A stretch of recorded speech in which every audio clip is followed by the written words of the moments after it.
ఏదైతే కాంగ్రెస్ పార్టీని ఏతో ఒప్పందం కుదుర్చుకున్నది మొన్న ఒమర్ అబ్దుల్లా వాళ్ళు.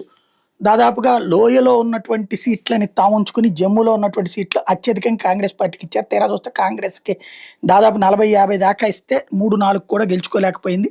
అది దారుణమైనటువంటి పరిస్థితి అయింది.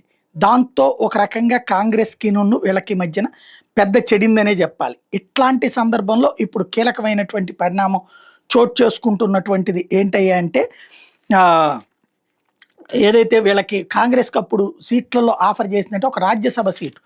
కాశ్మీర్ నుంచి భవిష్యత్తులో రాబోయే రాజ్యసభ సీటు ఒకటి కాంగ్రెస్‌కి ఇస్తానని అప్పుడు ఒమర్ అబ్దుల్లా చెప్పాడు.